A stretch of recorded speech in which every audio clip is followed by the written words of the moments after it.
శ్రీ సత్యసాయి జిల్లా హిందూపురం పట్టణం స్థానిక ప్రొబిషన్ అండ్ ఎక్సైజ్ స్టేషన్ నందు విలేకరుల సమావేశం ఏర్పాటు చేశారు. ఈ సందర్భంగా సిఐ లక్ష్మీ దుర్గయ్య మాట్లాడుతూ వైసీపీ నాయకుడు ప్రశాంత్ గౌడ్ పై కేసు నమోదు చేసిన విషయంపై సిఐ ఫోన్ ఆడియో రికార్డింగ్ ద్వారా పలు ఆరోపణలు వచ్చాయని, ఇందుకు ఖండిస్తూ ఆ ఫోన్ రికార్డింగ్ తమది కాదని తేల్చి చెప్పారు. అంతేకాకుండా ఇందులో ఇలాంటి రాజకీయ ఒత్తిళ్లు లేవని స్పష్టం చేశారు. అదేవిధంగా పట్టణంలో ఎక్కడైనా కూడా బెల్ట్ షాపులు నిర్వహిస్తే తక్షణమే దాడులు నిర్వహించి సరసమైన ధర కంటే ఎక్కువగా అమ్మకాలు చేస్తున్నటువంటి దుకాణాలపై జరిమానా, అదే విధంగా దుకాణాలు సీజ్ చేసే విధంగా ప్రణాళిక జరుగుతుందని తెలిపారు.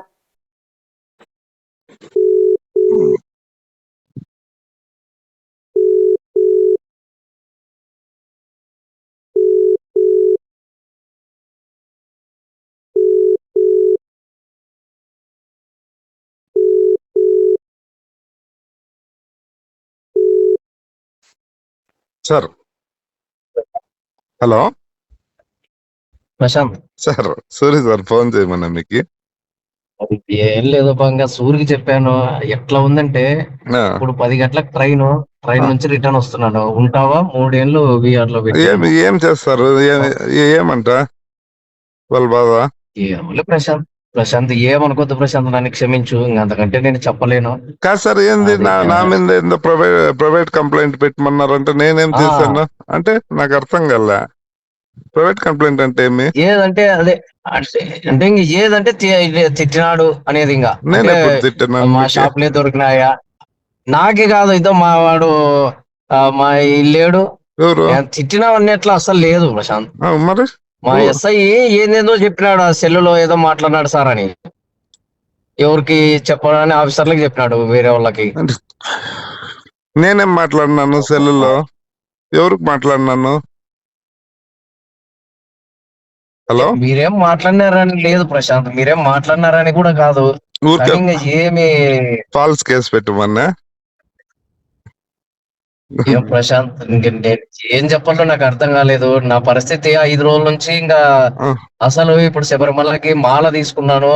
కొచ్చి రైల్వే స్టేషన్ లో 10:10కి ట్రైన్ రైల్వే స్టేషన్ లో ఉంటే రిటర్న్ వస్తున్నా. మాల కూడా వెళ్ళా. ఇంకా ఏం చెప్పారంటే ఆయన సంతకాలు పెట్టమన్నాడు. మీరు ఫాల్స్ కేసు పెడితే మేము సంతకాలు పెట్టము, మీరు కేసు ఫైల్ చేసుకోండి అని ఇంతే చెప్పాను నేను ఆయనకి.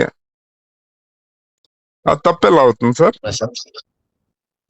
ప్రశాంత్ ఏం జరిగిందో ఏమో దేవుని.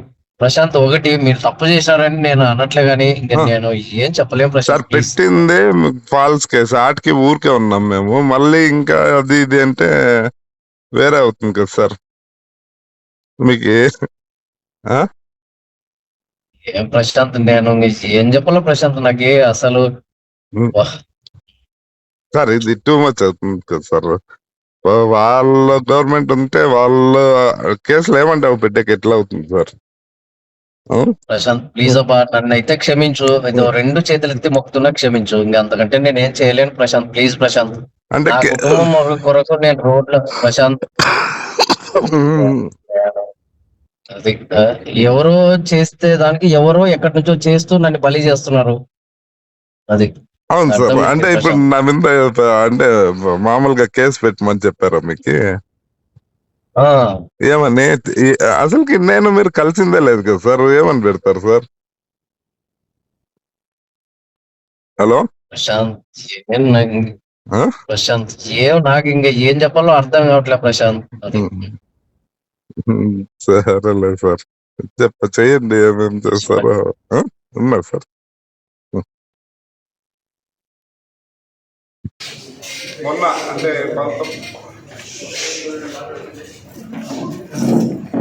21వ తేదీన ఎక్సైజ్ సిఐ గారు నా మీద ఒక 1 టౌన్ స్టేషన్లో కేసు పెట్టడం జరిగింది. ఏమంటే నేను ఆయన్ని ఏదో ఫోన్లో తిట్టాను అని ఒక కేసు పెట్టడం జరిగింది. అంతకు ముందే, కేసు పెట్టక ముందే నాకు వేరే వాళ్ళ ద్వారా కాల్ చేయమని చెప్పారు. ఆయన కాల్ చేసినప్పుడు ఆయన పూర్తిగా నేను నీ మీద ఇప్పుడు కేసు పెట్టకపోతే నన్ను 3 సంవత్సరాలు విఆర్లో పంపిస్తున్నారు, నన్ను క్షమించు, నేను తప్పని పరిస్థితుల్లో ఈ కేసు పెట్టాల్సి వస్తుంది అని ఆయన వాపోయారు. ఆ వీడియో మీరు విన్నారు. మరి ఆయనతో ఎందుకు ఎవరు ప్రెజర్ పెట్టి ఆయన నేనంటే వాళ్ళకి ఎందుకు అంత కక్ష కూడా నాకు అర్థం కావట్లేదు. వ్యాపారాలపైన కేసు పెట్టారు, ఫాల్స్ కేసు. ఇప్పుడు పర్సనల్గా నా మీద కేసు పెట్టాల్సిన అవసరం అది ఎవరికి ఉందో ఏమో ఆయన సిఐ గారిని మీరు వివరంగా అడిగి తెలుసుకోవాల్సిందిగా కోరుతున్నాను. ఈ పద్ధతి కరెక్ట్ కాదు. ఇలా అయితే చట్టం పైన ఉండే గౌరవం అందరికీ పోతుంది. దయచేసి ఇలాంటివి ఎవరైతే చేయిస్తున్నారో వాళ్ళు మానుకోమని, ఇలాంటి చిల్లర కేసులకంతా భయపడి పార్టీ మీకు దూరం ఉండే ప్రసక్తే లేదు. ఇలాంటివి ఎన్నో పార్టీ కోసం భరిస్తాం, ఇంక ముందు కూడా ఎన్నో భరిస్తాము. ఎట్టి పరిస్థితుల్లోనూ ప్రాణం ఉన్నంత వరకు వైఎస్ఆర్సీపీ జగన్ సార్ వెంటే ఉంటామని ఈ పత్రికాముఖంగా తెలియజేస్తున్నాం. వాయిస్ నేను రిక్వెస్ట్ చేసినట్లు మీడియా ద్వారా తెలుసుకోవడం జరిగింది. అది వచ్చేసి ఒక టౌన్లో వచ్చేసి సూర్య వైన్స్ అని దాదాపు ఒక సంవత్సరం నుంచి నడపడం జరుగుతుంది. అందులోన ఎటువంటి ఒత్తిళ్ళు కానీ ఏం లేకుండానే వాళ్ళు దాదాపు సంవత్సరంగా వ్యాపారం చేయడం జరుగుతుంది. ఆ వ్యాపారం స్వేచ్ఛగా చేసుకున్నారు అనే దానికి నిదర్శనమే ఇది. హిందూపూర్ టౌన్లో కానీ మున్సిపాలిటీలో కానీ అత్యధికంగా సేల్స్ అంటే ఒక నెల వచ్చేసి 1,37,92,906 రూపాయలు అంటే ఒక నెలకు వ్యాపారం జరిగేది అత్యంత టౌన్లో అత్యధికంగా ఈ షాపే. దానిపైన ఎటువంటి నిబంధనలను కూడా ఎక్సైజ్ డిపార్ట్మెంట్ తరఫున తీసుకోలేదు. ఎందుకంటే ఎక్కడ మాకి వేరే దగ్గర నుంచి ప్రెజర్స్ కానీ పొలిటికల్ సమస్య కానీ ఎక్కడ లేదు కాబట్టి వాళ్ళు స్వేచ్ఛగా వ్యాపారం చేయడం జరిగింది. దానికి సంబంధించి మన 16వ తేదీ నవంబర్ నెల 16వ తేదీ రాత్రి సుమారు 7:30 గంటలప్పుడు హిందూపూర్ మున్సిపాలిటీలోన తెలుగుతల్లి సర్కిల్ సమీపంలో ఒక వ్యక్తికి, అతను వచ్చేసి వడ్డే వెంకటరాముడు అనే వ్యక్తికి దాదాపు 11 బాటిల్స్ అతను అమ్ముకోవడానికి తీసుకొని వెళ్తున్నట్లు మాకి ఇన్ఫర్మేషన్ రావడంతో అతన్ని మేము అదుపులోకి తీసుకొని పరిశీలించగా ఆ మద్యం బాటిల్ పైన ఈల్స్ ఉండింది. అవి మేము ఎక్సైజ్ సురక్ష యాప్ ద్వారా స్కాన్ చేస్తే అన్నీ కలిపి ఈ విధంగా ప్రతిదీ బాటిల్ స్కాన్ చేయంగా ఈ విధంగా లేబుల్స్, ఎక్కడ తయారైంది, ఎప్పుడు మ్యానుఫ్యాక్చరింగ్ అయింది అంత హీల్స్తో పాటు మేము నమోదు చేసుకొని కన్ఫర్మేషన్ చేసుకున్న తర్వాతనే సూర్య వైన్స్ మీద కేసు నమోదు చేయడం జరిగింది. అంటే ఒక సంవత్సరం నుంచి మేము చూస్తూనే ఉన్నాం కానీ ఆయన స్వేచ్ఛ వ్యాపారం చేసుకున్నాడు, ఎటువంటి రాజకీయ ఒత్తిళ్ళు అయితే లేవు అనడానికి టౌన్లో అత్యధికంగా వ్యాపారం చేసే షాప్ ఇదే కాబట్టి దీన్ని ఆ రోజు నిబంధనలకు విరుద్ధంగా చేశాడు కాబట్టి కేసు రాయడం జరిగింది.